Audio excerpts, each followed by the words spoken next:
Here on the ground, change happens fast. Problems feel frequent and urgent.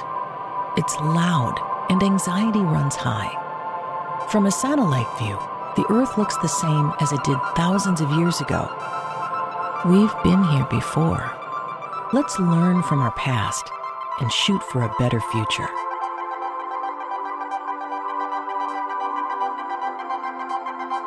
Hello again and welcome to A Satellite View. I'm Todd Mikkelson, your host.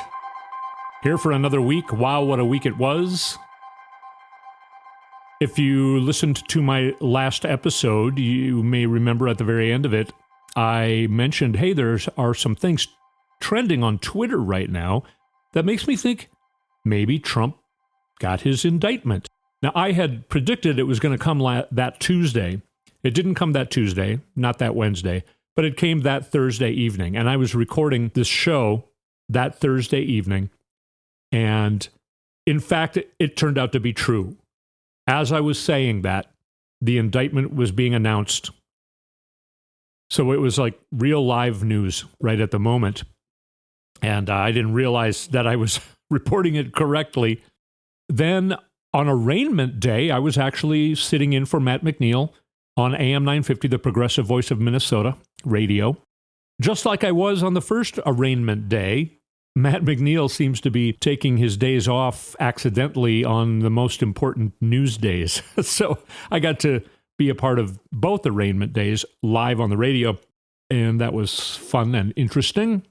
We're not going to talk about the arraignment and the indictment too much. I do want to say, somebody wrote on Twitter, but they didn't use their real name, so I can't I can't give credit where credit is due for this tweet, but it was Trump's Mar-a-Lago indictment is just like the Bible. Maggots have never read it, but think they know what it says and what it means. Very true.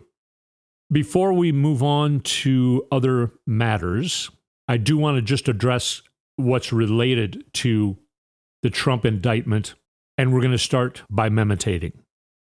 And by meditating, I mean meditating. My daughter took Taekwondo when she was 9 years old. She remembered the word as meditating. So whenever we talk about meditating, we use the word meditate. So, okay, close your eyes. Relax your feet. Feel the relaxation spreading up into your legs, going into your hips and other parts of your body, all the way to the top of your head. You're totally relaxed. Now imagine that you're in the year 2015, before Trump entered the race to be president, back when the world was the world as we know it, instead of this crazy sort of hellscape that we've gone through for the last few years. Okay, now you can open your eyes, but we're still in the year 2015.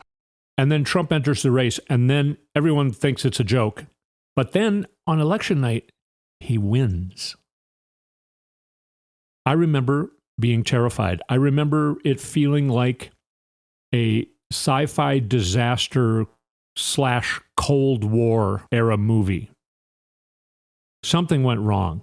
Russia did something, and it was so powerful that it got this idiot flock of seagulls hair, dumb, all the names. Got him into the Oval Office.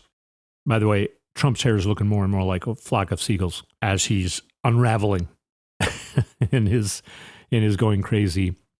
John Kelly would say scared S-less. Trying to keep the language clean on this podcast so far. I may change my mind on that and just start talking the way I usually do, which is just dirty and trashy. Anyway, we'll say S-less for now, or feces-less. If you remember that feeling, okay, we're moving ahead a little bit in our meditation. Election night 2016. Some of the things that a lot of us imagined were, what's this going to do to, say, our intelligent people in deep cover intelligence, undercover deeply? What's it going to do to them? What's it going to do to our national security, our top secrets? what's it going to do to that? Okay, so here's something from the New York Times written on October 5th, 2021. So a year and a half ago. Biden had only been president for a few months, 8 months. I'm doing the math in my head. Actually, I think I did the math correctly. So we were just off of 4 years of Trump. And here's the article. Top American counterintelligence officials warned every CIA station and base around the world last week about troubling numbers of informants recruited from other countries to spy for the United States being captured or killed. The message, in an unusual top-secret cable, said the CIA's Counterintelligence Mission Center had looked at dozens of cases in the last several years involving foreign informants who had been killed, arrested, or most likely compromised. Although brief, the cable laid out the specific number of agents executed by rival intelligence agencies, a closely held detail that counterintelligence officials typically do not share in such cables. The cable highlighted the struggle the spy agency is having as it works to recruit spies around the world in difficult operating environments. In recent years, adversarial intelligence services in countries such as Russia, China, Iran, and Pakistan have been hunting down the CIA's sources and, in some cases, turning them into double agents. So yeah, James Bondy kind of level stuff here. This means that our friends in the world, they might have gathered some intelligence about one of our adversaries. Say they gathered some important intelligence about China, and China was doing something against the United States, and the UK high intelligence discovered this. And they're thinking, okay, we need to tell the United States about this because they need to know this for their own national security. And we're their friends, and this is how it normally works. Our spy found something that we don't know if the United States has found. So we're going to tell the United States, Trump is president. And if we tell the United States, Trump just might say it at a rally on TV, and our intelligence people who found that information out will possibly be uncovered and killed. So yeah, our worst case scenarios did happen under this idiot, narcissist, flock of seagulls hair, lying piece of crap being elected president. He actually was not elected president. He lost by 3 million votes. Yeah, we're not going to talk about the 2016 election right now. People are comparing this Trump matter at Mar-a-Lago with top secret documents with the Hillary case from 2016. Oh, her emails, right? One thing that I want to do is make sure that you understand what's going on. We're also going to talk a little bit about what they're trying to re-accuse Joe Biden of doing. Because the way they talk about it, even reasonable people might go, I don't know much about that. If that's true, then yeah, Hillary Clinton should be investigated. Okay, she was investigated. Joe Biden should be investigated. He was investigated. It was Donald Trump's Department of Justice that decided there was no there with what they're trying to talk about Joe Biden again. Same thing. Completely debunked years ago.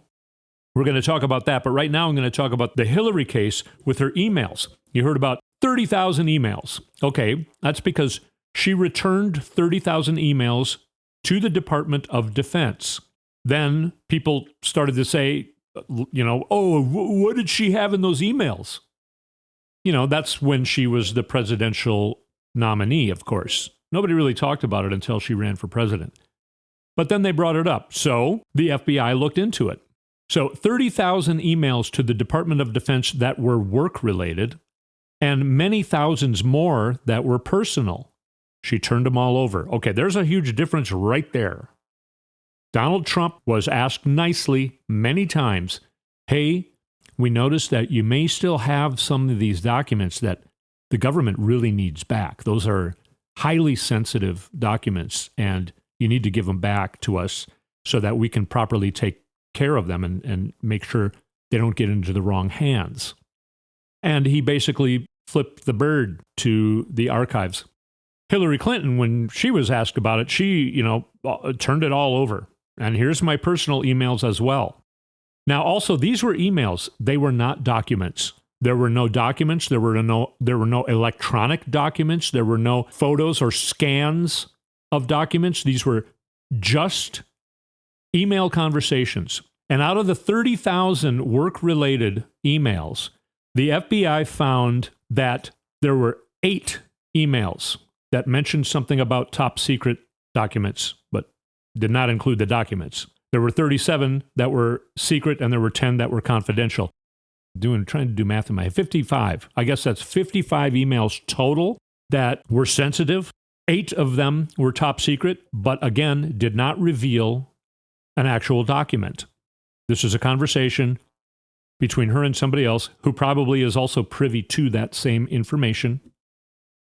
And they talked about it on an email. That shouldn't have happened, probably, because an email could be intercepted. So it shouldn't have been talked about on an email server. But there weren't 30,000 classified documents in Hillary's emails. There were conversations that mentioned top secrets 8 times. 8 emails. There's no evidence that she intentionally exchanged or withheld classified information to anybody. She didn't do anything intentionally that was wrong. This was an investigation that the FBI did back in 2016. And that's what they came up with. So when the Republicans say, Hillary Clinton did the exact same thing in my view, and why was she not punished? There's a 2-tiered legal system in this country. Okay, there might be a 2-tiered legal system, but what it does in reality is it treats white-collar crime way better than it treats all other crime committed by a more diverse, people of color, poor people. Trump is being treated better than anybody else in his position that would be in his position. There aren't very many people that have committed the crimes that he's committed. There may be no other people.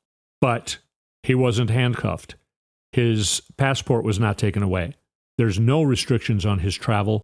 And he didn't even have to pay any kind of bond to be set free after his arraignment and before his trial date. Most people who have been involved in espionage crimes on arraignment, they are detained and thrown into a jail cell pending trial because they're dangerous. They could commit espionage again. Couple little last things about the Trump indictment. Everybody was kind of freaked out when Emmaline Cannon was assigned the case because of what she did already in this case last fall. And she was reprimanded harshly by the conservative 11th Circuit Appellate Court. So far, in this case, she's made a few maneuvers. All of them look to be like the correct thing to do. Jack Smith, even, it could be theorized, sort of set a trap. He put a protection motion forward, I believe yesterday or maybe Friday. By the way, I'm talking to you from Sunday, June 18th, in the space and time continuum. Some people call it Father's Day. The trap is that he filed something that she should not have ruled on. She should have given it to the magistrate judge to rule on at this point, this early point in the case, and she did. She said, the magistrate judge can rule on this. I'm not going to rule on this. She assigned him to rule on it. That's the correct thing to do. It seems like Emmaline Cannon learned her lesson last fall. Even though she may be a complete MAGA pro-Trumper in real life, I think she realizes that she needs to have a career and she wants it to be in the position that she's currently in. So Jack Smith, was he testing her? This was kind of a non-controversial, kind of like an obvious motion, like, okay, duh, yeah, it was to protect the classified information and set up some rules that are also probably going to further ensnare Trump because he's not going to be able to stick to these rules. It's basically saying, He's allowed to see them only when he's with his lawyers and only in this spot. He can't take any of them with him, and he can't talk about them on Truth Social, whatever his fake Twitter platform is. He can't mention any of this anywhere. And we all know he's incapable of sticking to that rule. So this may also be a trap for Trump. But I think Jack Smith sort of filed this as a little bit of a test to Aileen Cannon. And if she would have said, okay, I'm ruling on this, I'll get back to you tomorrow, then he may have filed a motion to recuse her from the case. But he hasn't filed a motion to recuse her. Everybody I hear says that she should be recused. She should recuse herself. And the whole time I've been thinking, in some ways, there are benefits to the fact that she is the judge assigned to this, because it's going to be a good argument against all the maggots who are saying this is totally unfair. Hey, man, we brought it to the Southern District of Florida. This maggot pro-Trump judge is the judge in the case. What more do you want? We're being fair. So I think Jack Smith would prefer to leave her there. And so far, it looks like she's doing everything according to how she should be doing it. It looks like she's learning about how to do the things correctly, and she's being very careful to not do what she did last fall to bring further fire down upon her. So I'm kind of predicting that. I think she's going to really do this by the book. She's going to try and do the best job she can. And I think everybody will be pleasantly surprised by that. And then it'll get all the way to the end, and it will have been overseen by her, so that the maggots can basically sit down and shut the F up. All right? Still keeping the language clean here. Yeah. For now. Anyway, let's take a break, and when we come back, I'm going to clear some things up about what the Republicans are saying about Joe Biden, so that you and I and we can all argue against that when somebody's talking about it, okay? So let's take a break and come back and talk about that. You're listening to A Satellite View. I'm Todd Mikkelson. We'll be right back.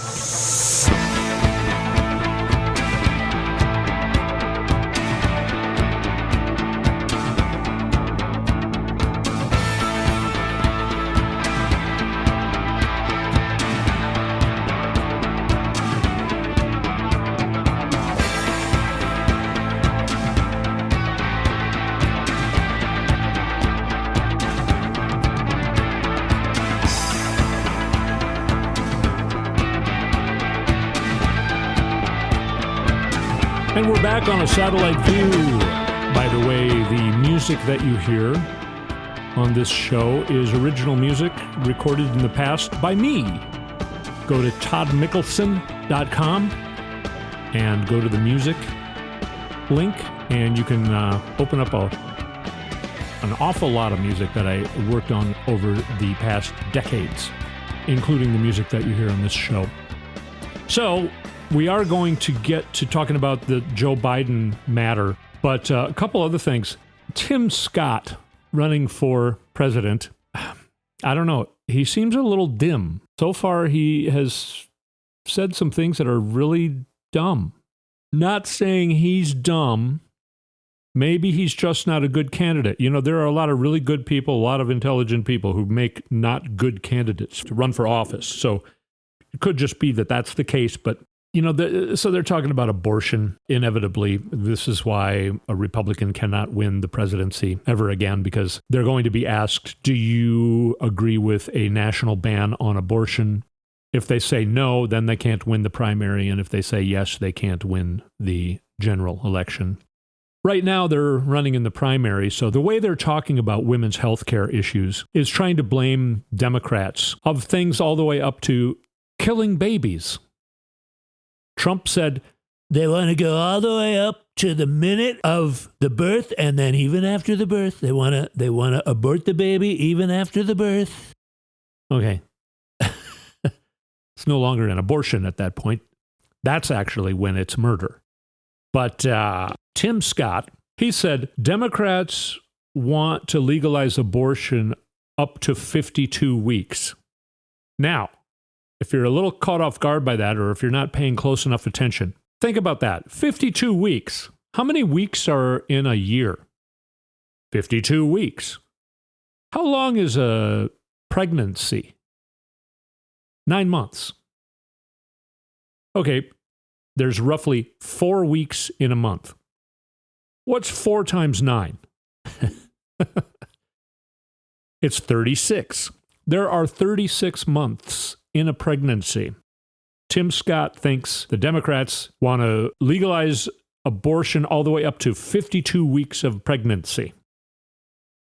If you're in your 52nd week of pregnancy, there's something drastically wrong going on, and you need to get to your doctor. God. Oh, my God. Oh, my God. Now, you would think that he would say, I don't know what I was thinking. I misspoke. I meant all the way up to the, final week of pregnancy, which would be 36 weeks. He could have said that, but he didn't. He hasn't corrected himself. You know how they made fun of Barack Obama when he said, I've been to all 57 states? And they said, this guy's so dumb. And a lot of that was racist. Tim Scott is, by the way, a black guy. And I'm not saying he's dumb. I have already said, he may be a very smart, intelligent guy, but he's not doing a good job of being a candidate. Barack Obama was doing a great job of being a candidate. He was highly exhausted and said, I've just been to all 57 states. Well, there are 7 territories in addition to the 50 states, Puerto Rico being one of them.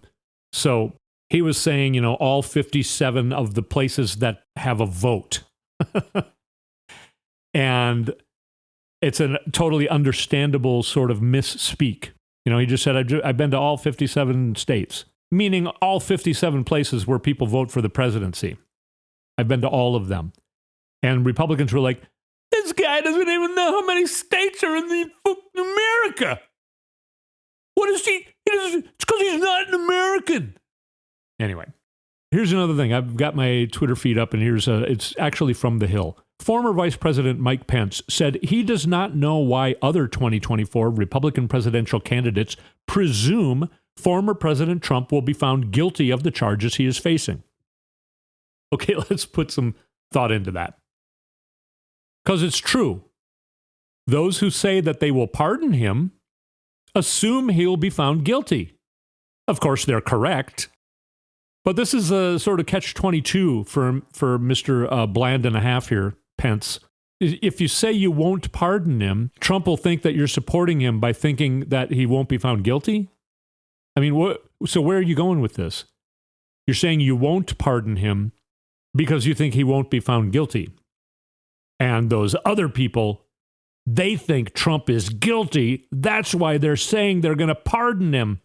This is just wrong from so many different angles about portraying yourself and portraying all of the Republican candidates. Yeah. I'm sorry. Not the sharpest bulb. Let's talk about so that we can clear this up when the Republicans are saying, okay, why are they not arresting Joe Biden for his corruption? $5 million bribe, blah, blah, blah. Okay, so somebody years ago submitted, it's called a 1023 form. I can write a 1023 form, give it to the FBI, and I can accuse anybody of anything. And the FBI has to keep that document, but they make a determination, okay, is this just Todd being mad at somebody that he hates or something? Yeah, that's what it looks like. We'll look into it to make sure that's true, but then they still need to retain that. But they have determined that it's completely meaningless. There's nothing to it. There's no corroboration of any kind that they can find anywhere. This information was leaked to Rudy Giuliani back in 2016, maybe even 2015. And he started talking about it, Biden's corrupt. He's corrupt. And it was completely debunked back then. The DOJ looked into it. Donald Trump's DOJ looked into it after he became president. And they found, okay, yeah, there's nothing to this. We should stop talking about this because it makes us all look like idiots. So I'm going to read, there's actually a Biden-Ukraine conspiracy theory. And this is what they're talking about again? Burisma. You remember that? They were talking about Hunter Biden worked with Burisma. I'm just going to read from this Wikipedia. Of course, Wikipedia is not always completely correct, but this is a good synopsis, an accurate synopsis of how this went. The Biden-Ukraine conspiracy theory is a series of false allegations that Joe Biden, while he was vice president of the United States, engaged in corrupt activities relating to the employment of his son, Hunter Biden, by the Ukrainian gas company, Burisma. As part of efforts by Donald Trump and his campaign in the Trump-Ukraine scandal, which led to Trump's first impeachment, these falsehoods were spread in an attempt to damage Joe Biden's reputation and his chances during the 2020 presidential campaign. United States intelligence community analysis released in March 2021 found that proxies of Russian intelligence promoted and laundered misleading or unsubstantiated narratives about the Bidens to U.S. media organizations, U.S. officials, and prominent U.S. individuals, including some close to the former President Trump and his administration. The New York Times reported in May of 2021 that a federal criminal investigation was examining a possible role by current and former Ukrainian officials, including whether they used former Trump personal attorney Rudy Giuliani, who was the subject of a separate but related federal investigation, to spread unsubstantiated claims. The conspiracy theory alleges that then Vice President Biden withheld loan guarantees to pressure Ukraine into firing a prosecutor to prevent a corruption investigation into Burisma and to protect his son. The United States did withhold government aid to pressure Ukraine into removing the corrupt prosecutor in accordance with the official and bipartisan policy of the federal government of the United States, the European Union, the World Bank, and the International Monetary Fund. A joint investigation by two Republican Senate committees released in September 2020 did not find wrongdoing by Joe Biden, nor did a Republican House Oversight Committee investigation in May of 2023. That's the MAGAs right now. They couldn't even come up with anything. Last month, just a few weeks ago, they said, okay, yeah, but there's nothing here. But they're still trying to talk about it. They said they have a whistleblower. Oh, now they can't find the whistleblower. Now Rudy Giuliani's saying, the whistleblower's dead. The FBI doesn't want to make that 1023 public because they have determined that it's a bunch of bunk. The Republicans on these committees wanted to see it. They did see it. They can't find anything in it. They're saying, we don't care if any of it is true. We want to bust Biden. That's the kind of things they're saying.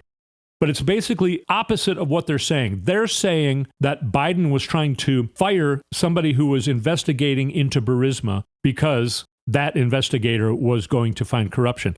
In reality, that investigator was assigned to investigate Burisma. He took the assignment with the intention of not investigating in order to protect the corruption. So the United States, the European Union, the World Bank, the International Monetary Fund all said, you know what? We got to fire this guy and get a different investigator in there. So who should we get to fire him? And Joe Biden said, hey, I'll do it. I'm the vice president of the United States. I'm supposed to be the bad cop, right? I'll do it. And they said, perfect. Thank you for doing that, Joe Biden. So Joe Biden did fire the guy by threatening that the United States would withhold government aid to Ukraine. And then he was fired by Ukraine. That's what actually happened. Joe Biden was going along with basically the whole world who said, okay, we need to fire this guy because he's corrupt. And the Republicans are trying to turn that into, oh, he got $5 million personally to do quid pro quo for, they don't know who. They don't know who is going to give him $5 million. Their story is just, they haven't even put together their story. So that's all that there is in that story. And what the Republicans are talking about is just absolute malarkey, is what President Biden would call it. Again, want to set everything straight, make everything clear so that we can argue against the people who are making their argument of feces, adding it into the feed that's going into the feces fire hose. And they just shoot all of this at us, and we can't keep clear in our heads what they're talking about, so we can't argue against it. Okay, trying to clear it up here on a satellite view. We go up, take a satellite view down, look into the past when maybe it'll teach us something about our future. That's what the satellite view is all about. And we have run out of time. Man, there is just too much to talk about. Maybe we'll have to lengthen the show. I don't know. But we've run out of time for now. You're probably arriving at where you were going in your car. That's kind of why we have the show the length it is.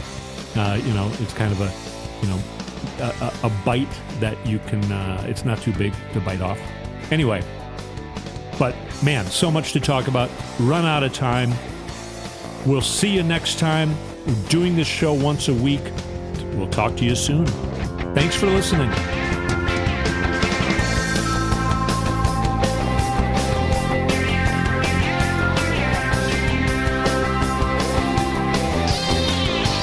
You've been listening to A Satellite View with Todd Mikkelson. Go to toddmikkelson.com for links and more information.